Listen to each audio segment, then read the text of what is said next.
Por eso lo tenemos a Alejandro Larraudé, lo convocamos para charlar un poco, que nos desasne, que nos meta un poquito en el tema que no es nada lindo, pero evidentemente toda empresa agropecuaria, como cualquier empresa, tiene sus tiris aflojes. Así que bueno, Alejandro Larraudé, buen día, Ale, ¿cómo andás?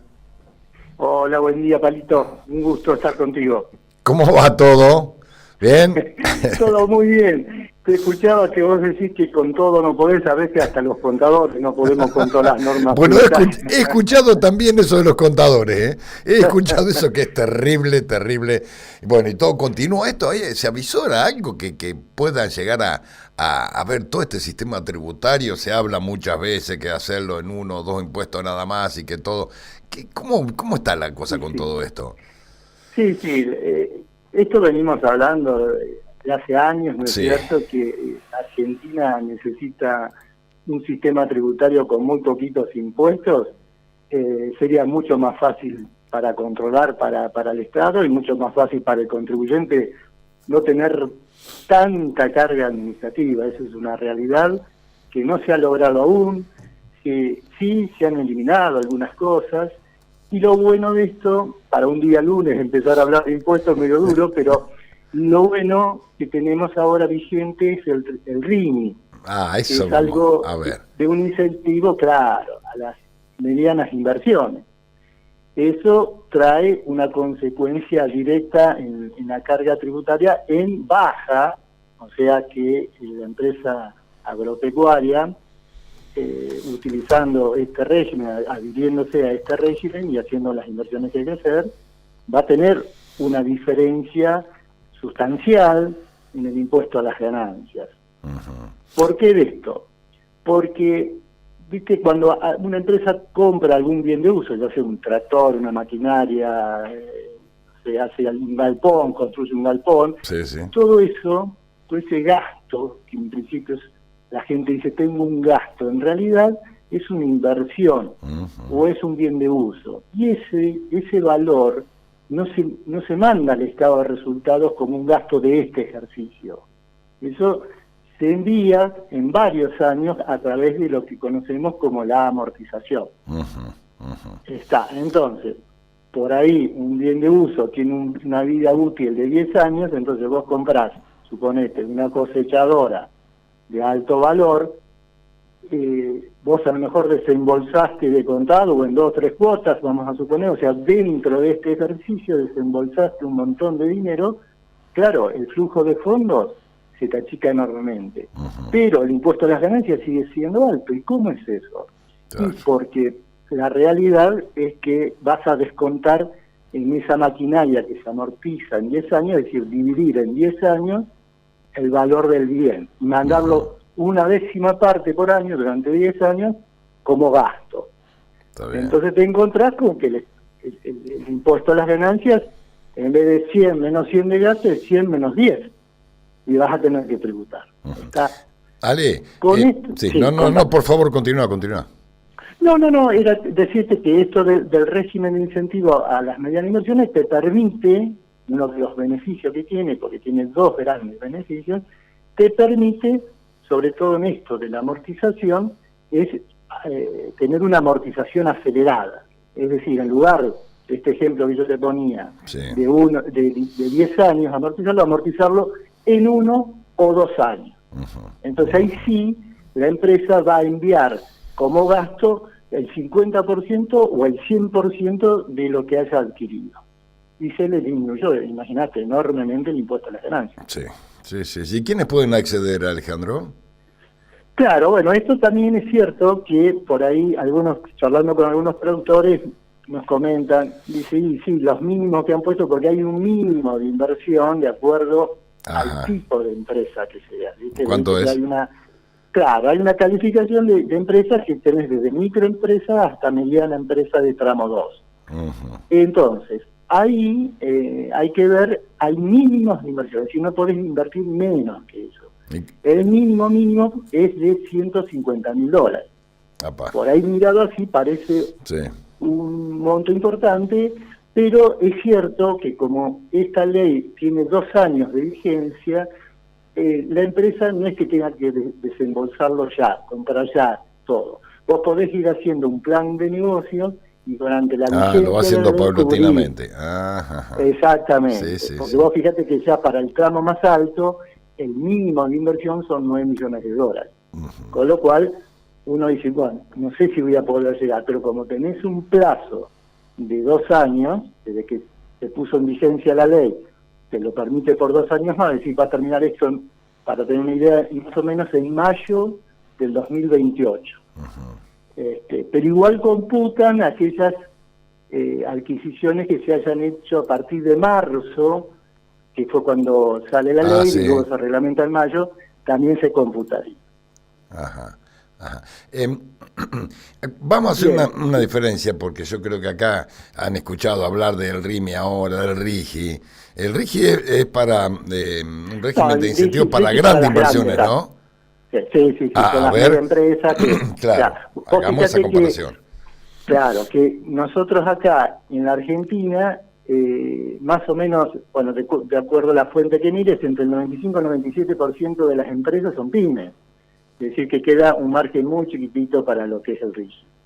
Pero para lo que es el RIMI, que entran todas las empresas que nosotros conocemos de la zona y no de la zona, es decir, esto es, en la Argentina, el 97% de las empresas son pymes, todas van a poder acceder.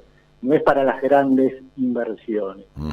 Perfecto. Y esto trae dos, la amortización que hablamos, y el otro tema no menor que tiene el productor agropecuario es el tema del crédito fiscal de IVA. Porque si no te adherís a esto, porque o no llegás o porque no querés o lo que fuera, vos vas a adquirir una maquinaria y con respecto al IVA, ese crédito fiscal de IVA que se te va a generar, lo vas a poder computar solamente contra IVA y no contra otros impuestos. Entonces a veces sucede que el productor agropecuario se encuentra que tiene un saldo a favor enorme y mes a mes se le va diluyendo con la inflación. Con este régimen, ese IVA te lo van a estar devolviendo en 3 meses. Con lo cual, eso también, el flujo de caja le va a cambiar enormemente a la empresa agropecuaria.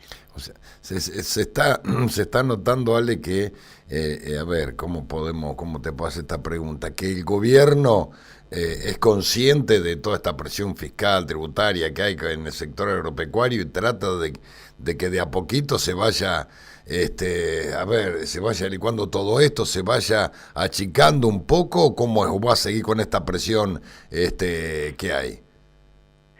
Mira, todavía no se ha visto lo que uno siempre es ansioso y piensa que, bueno, comienza un nuevo gobierno y enseguida la presión tributaria va a bajar. Ha ido bajando en algunos aspectos, que todavía falta mucho. Han cambiado, por ejemplo, algo muy importante es la ley penal tributaria, que estaba desde el año 2017 sin modificación de valores, con lo cual una evasión, fíjate, de 1,5 millones de pesos entrabas en ese régimen que tiene unas sanciones enormes, tremendas, ¿no es cierto? Bueno, ahora lo han aumentado a 100 millones de pesos, ya cambia un poco el panorama. Claro. Si la evasión es menor a 100, las multas son distintas, son menores, no hay una ley penal que te pueda complicar enormemente. Hay algunas modificaciones. Yo creo que el gobierno es consciente que el que mueve en la Argentina, el motor de la Argentina es el campo, entonces hay que darle algún incentivo para que esto mueva, porque mueve todo, desde el productor que arregla la maquinaria, el que arregló la maquinaria invierte, no sé, en propiedades o gasta el dinero en otros lugares, y todo comienza a mover. Sí. Ahí hay que apuntar. Y algo similar con lo que pasa con el tema de las retenciones, Ale, se me ocurre. Yo he escuchado decir a gente que sabe, vos como contador y vos hombre, con gente que está muy ligado al sector agropecuario, si se le miran las retenciones, toda esa plata que no le va a entrar al gobierno, le entra por otro lado, porque evidentemente, me parece a mí, el productor va a hacer mayores inversiones, va a hacer mayores compras, y toda esa plata, ¿es así tal cual yo lo vengo escuchando? ¿Es así? Yo creo que sí que hay dos cosas, ¿no es cierto? Una es la que vos marcás, que es muy importante por un lado, porque imagínate, generaría un mayor ingreso para el productor, que hoy no lo tiene. Pero después lo vuelca.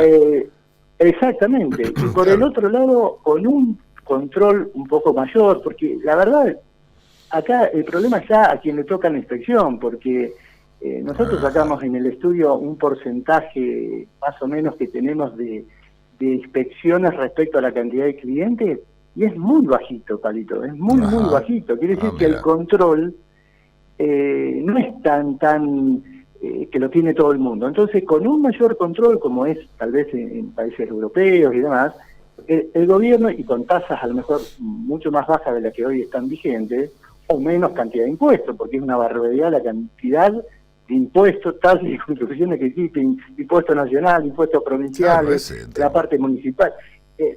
No hay manera de no agobiarse como productor agropecuario. También lo es un comerciante, ¿no es cierto? Pero yendo al caso del productor agropecuario, es tremendo el agobio impositivo.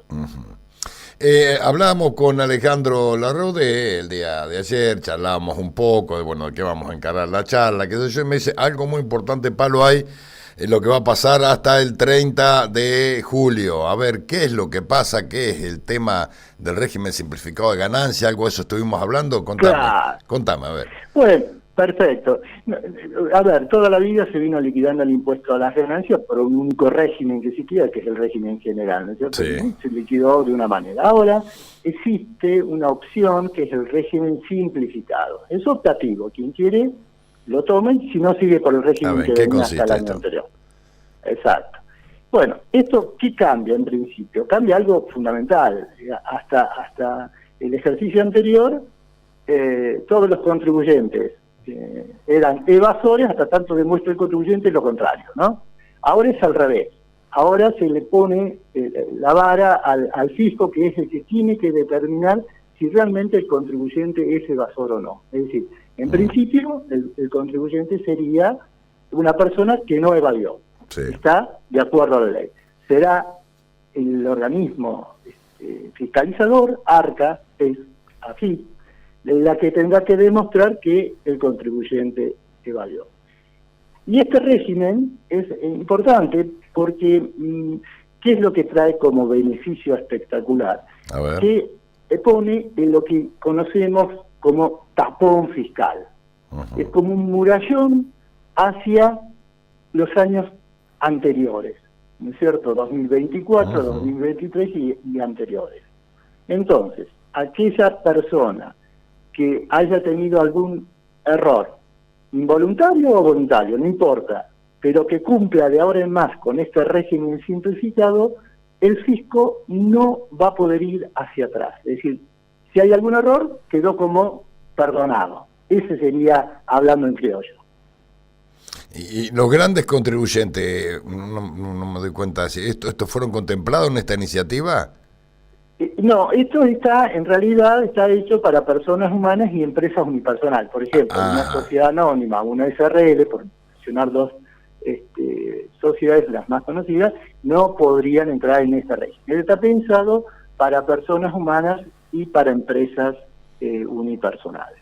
Entonces, mientras haya porque también es cierto que uno en alguna declaración jurada, por más que el contribuyente no quiera evadir, muchas veces hay alguna interpretación que podría ser a veces en favor del contribuyente y a veces en favor del organismo fiscalizador. Entonces puede haber un margen de error.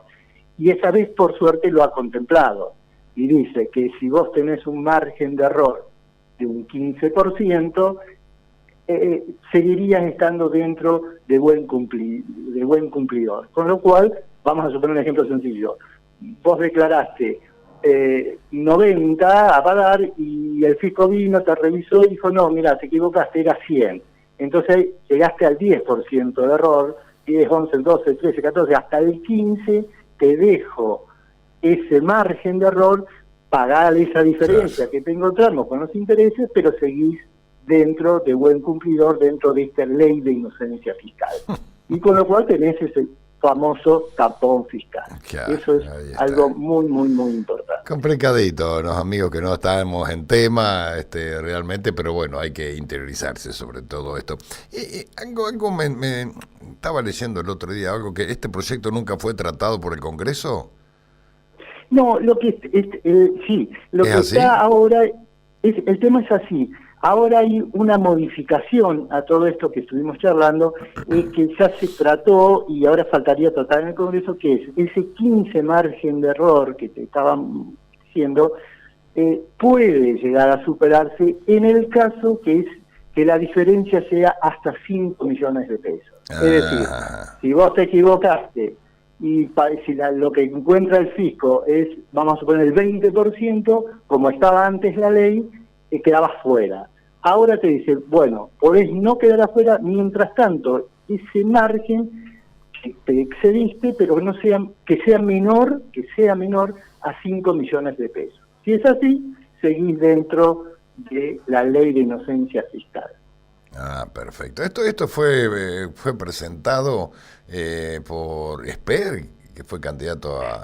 ¿Es candidato? Claro, eso fue presentado, ahora me acuerdo, y se ha ido modificando a través de distintas comisiones y demás. Sí. Pero bueno, es lo que está vigente y sí estábamos esperando esta última parte que... y también es lo que vos apuntaste al principio, ¿no es cierto? Que el 27 de julio sería el plazo máximo, porque es cuando comienza ahí el vencimiento de las declaraciones juradas. Entonces, volvemos a lo que hicimos al inicio. O vas por el régimen general, que es el que tuviste toda la vida, o podés optar por este nuevo régimen. Nosotros lo que le estamos diciendo a los clientes es que aquellos que están por optar no esperen hasta el último momento. ¿Por qué? Porque hay un beneficio que muy importante en esto. Si un contribuyente hoy se adhiere, presenta y paga la declaración jurada del impuesto a las ganancias por el régimen simplificado, pues vamos a suponer que lo hace hoy, y mañana justo tiene una inspección del año 24, este año estamos declarando el 2025, licencia oral 27 de julio. Sí. Si hoy se presenta en el régimen simplificado, presenta la declaración jurada y la paga, y mañana cae una inspección por el año 24, no pueden ir a mi año, ni 24, ni 23, ni 22. Entonces, cuanto antes sería lo ideal, porque estaríamos cubriendo lo que errores pasados. Por ahí nosotros pensamos, sería, como no está escrito en ningún lado, pero estaría bueno que por estos días, quizás falta tan poco, el 27, que no haya ninguna inspección del año 24 y demás, o anteriores, y darle este margen a todos aquellos contribuyentes que están pensando, ¿me adhiero o no me adhiero? Pero bueno, no sabemos, puede llegar una inspección y si no te adheriste, la inspección se va a ejecutar. A ver, poniéndolo y para ir terminando, Ali, agradeciéndote estos minutos charlando aquí en tema, bueno, primera vez que tocamos este tema en nuestro programa y creo que lo vamos a seguir haciendo porque es más que importante para el productor, para muchas cosas que tanta cosa que tiene en la cabeza, que esto, que la maquinaria, que la siembra, que la ganadería, que el tambo. O sea, digamos que este proyecto es, digamos que apunta a que los argentinos, a ver, normalicen su situación patrimonial y o del otro lado, si no, a ver cómo podemos decir esto que estamos hablando no en el Congreso, que lo condena a esconder su ahorro bien habido, digamos, algo de esto. En realidad lo que te están diciendo es, a ver, te vamos a perdonar todo lo anterior, pero de ahora en más, corregite. Te vamos a dar un margen de hasta el 25%. Si anda derechito. Ajá. Claro, andar más derechito de lo que venía. Porque es cierto, a ver, el Estado lo sabe. Hay errores continuamente de muchísimos contribuyentes que, si se corrige esto un poco, es lo que hablábamos, ¿no es cierto? Seguramente tendría mayor ingreso a las arcas del Estado y, bueno, si eso se aplica donde hay que aplicar, todo empezaría a funcionar. No, además una multa de esta no me quiero imaginar lo que debe ser, ¿no? Sí, ahora ese régimen de multas cambió enormemente, ya que ¿sí? Así como a veces ha habido cosas en contra del contribuyente, había algo muy a favor. Hacía años, Palito, escuchá esto, 200 pesos era una multa, ahora pasó a 200.000 y 440.000 pesos cada multa. Ajá. Con lo cual, claro, ahora hay que estar muy atentos de que cualquier multa se puede... Y y hay multas muy superiores, por supuesto, a esta que te menciono, pero las multas más clásicas que existían por falta de presentación y demás, Sí. Se elevaron enormemente. O sea que hay que estar muy atentos. Bueno, Ale, gracias por estos minutos, fue nuestro primer encuentro, seguramente vamos a seguir charlando. Vos sabés que ayer, después que terminé de hablar con vos, me acuerdo que estaba, y por ahí estoy leyendo algo y digo, me parece que vamos a tocar en algún momento el tema de las empresas agropecuarias, de las sociedades. Esto es un tema, ¿no? Se me ocurre. Sí, cómo no, hay Sí, muchos ¿no? temas impositivos para hablar, así que con gusto. Pero encontrarnos. por supuesto que te vamos a estar molestando, Sí, sí, Ale. sí. Che, te No, agradezco. no es molestia, no es molestia. Bueno. Y te digo algo que me dijo una vez un cliente que me marcó, porque me dice, cuando estábamos haciendo una planificación fiscal, que también de eso podemos llegar a hablar algún día. Ajá, Me dice, ajá. yo estaba, siempre preocupado porque me rindiera un quintal más, y sin embargo me lo estaba perdiendo hoy mucho más por no tener conocimiento real de los impuestos y cómo lo estaba pagando. Entonces, la planificación fiscal es espectacular para ese caso. Sí, ¿Cómo no, Palito? Te agradezco, pero enormemente la invitación y sí, a gusto cuando ustedes quieran.